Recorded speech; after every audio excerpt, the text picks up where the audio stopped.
तुम्हारा पाठ चल रहा था किशोर अवस्था की ओर, मतलब एडोलसेंस बोलते थे किशोर को, यानी कि आपको एडोलसेंस की ओर यानी कि किशोर अवस्था की ओर। दूसरा वीडियो चल रहा है तुम्हारे, तो देखो यहाँ पे हम कहाँ पहुंच गए। हम पढ़ रहे तुम्हारे यौवना प्रारंभ में आपकी कौन कौन सी विशेषताएं होती थी।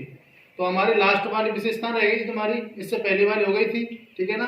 तो अगले हम क्या देखेंगे, स्त्रियों में जनन अवस्था का प्रारंभ 10 से 12 वर्ष की आयु में से प्रारंभ हो जाता है। अब बात करते हैं, यह सामान्यतः 45 से और 50 वर्ष की आयु तक ही चलता है, ठीक है ना।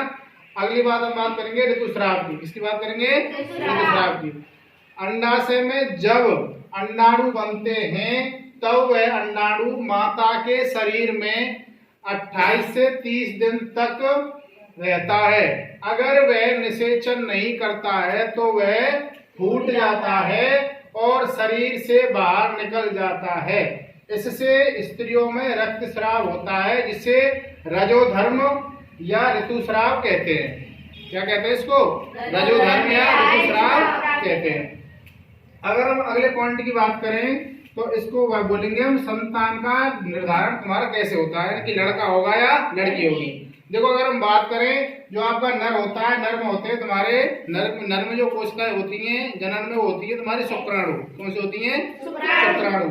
तो शुक्राणु की बात करें, शुक्राणु में एक तो तुम्हारा वाई होता है, एक एक्स होता है।